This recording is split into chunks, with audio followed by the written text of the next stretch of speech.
បាទជំរាបសួរនៅក្នុងវីដេអូនេះខ្ញុំនឹងចែកកម្លែកជាមួយអ្នកនាងពីរបៀបធ្វើ slide PowerPoint ជាមួយនឹង Gamma បាទគឺជាប្រភេទ AI ដែលយើងអាចធ្វើការបំលែងឯកសាររបស់យើងទៅជា slide PowerPoint ដែលមានលក្ខណៈមួយស្អាតទាក់ទាញបាទហើយដូចអ្នកឃើញនៅក្នុងវីដេអូនេះគឺជាការបង្កើតនៅ slide PowerPoint ដែល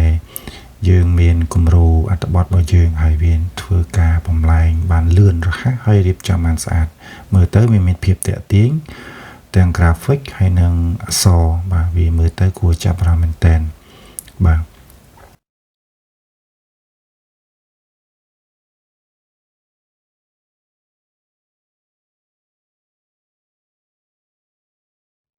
បាទអញ្ចឹងដើម្បីធ្វើការបង្កើត PowerPoint បានគឺក្នុងវីដេអូនេះខ្ញុំបានប្រើប្រាស់នៅ ChatGPT ហើយនឹង Gamma ហើយយើងចូលមកកាន់ website របស់ Gamma ហើយយើង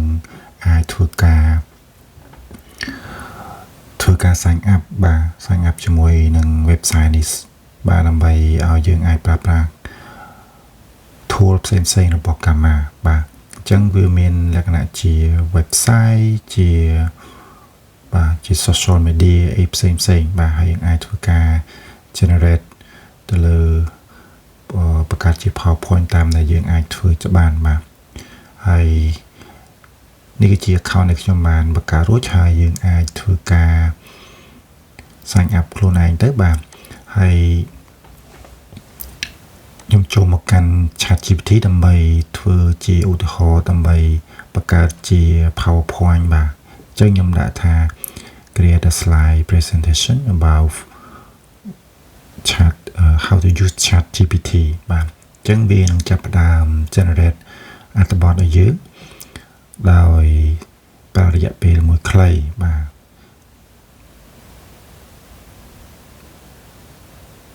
ទនេះគឺជាវាជាចាប់ផ្ដើមបង្កើតអត្ថបទជា slide ឲ្យយើងបាទយើងបានជា slide នឹងហើយយើងចាប់ផ្ដើមcopy បាទយើងអាច copy អត្ថបទទាំងអស់ហ្នឹងចូលទៅកាន់ Gamma បាទវានេះរួចរាល់ហើយអញ្ចឹងយើងចាប់ផ្ដើម copy ទៅបាទហើយយើងមកផាសនៅក្នុងកម្មវិធី Gamma បាទ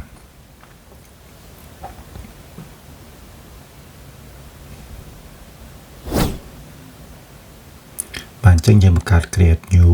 បាទបន្តមកទៀតយើង select pass in text បាទយើង select នៅហ្នឹងមក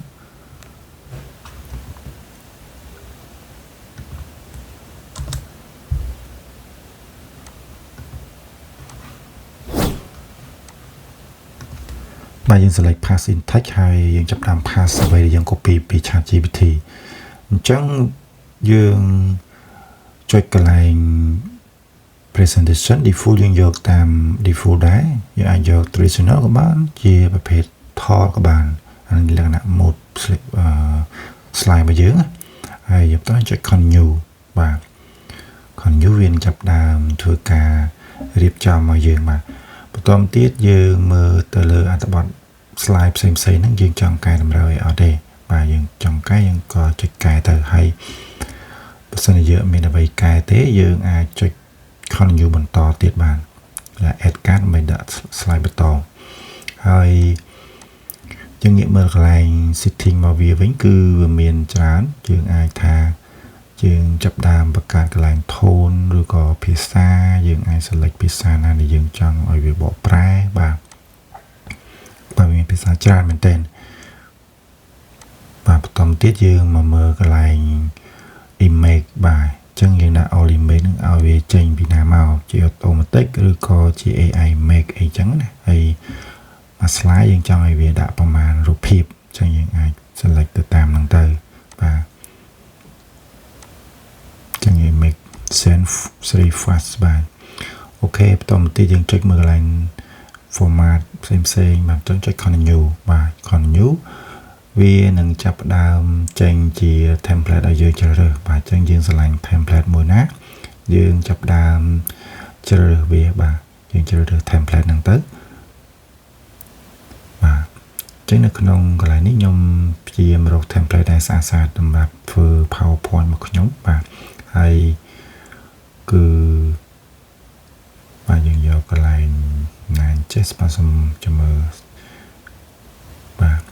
ហើយណាស្អាតជាងគេបាទ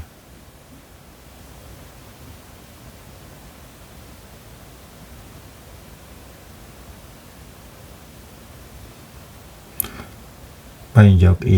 Elysia នេះចោះបានអញ្ចឹងវាមើលទៅវាស្អាតម្យ៉ាងដែរហើយបន្ទាប់ពីយើងជ្រើសរើសចុច generate បាទដើម្បីឲ្យវាធ្វើការបំលែងអត្ថបទ slide ហ្នឹងទៅជាបាទរៀបចំជា slide របស់យើងស្អាតបាទដោយប្រើប្រាស់ AI បាទអញ្ចឹងវានេះគឺជាវាពងរៀបចំឲ្យយើងបាទចិត្តរួចរាល់ហើយបាទលឿនមែនតើបាទគឺស្អាតហើយយើងអាចនៅតែកែបានកន្លែងដែលយើងចង់កែបាទលឿនណាអូខេ summary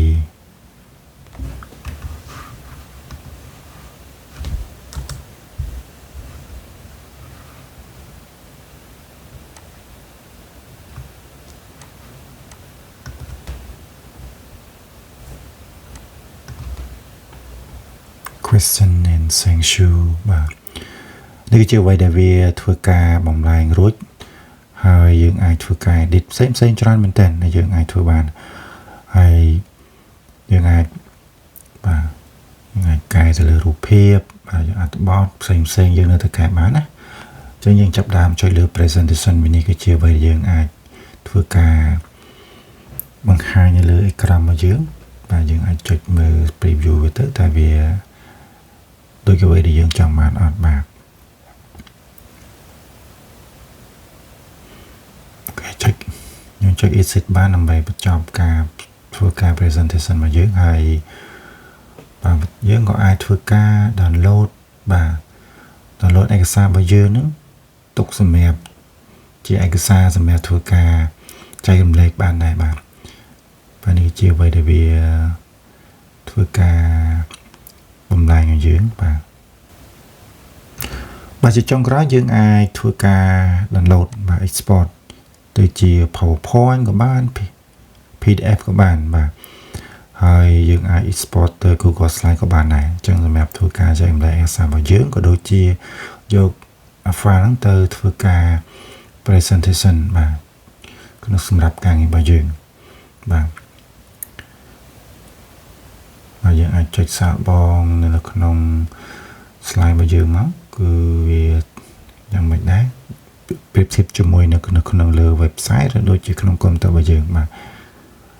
វាដូចជាអត់ខុសគ្នាទេបើទម្រង់ស្អាតដូចគ្នាហើយយើងអាចនៅតែកែបានសម្រាប់ធ្វើការកែតម្រូវកន្លែងដែលយើងអាចចង់កែបានបា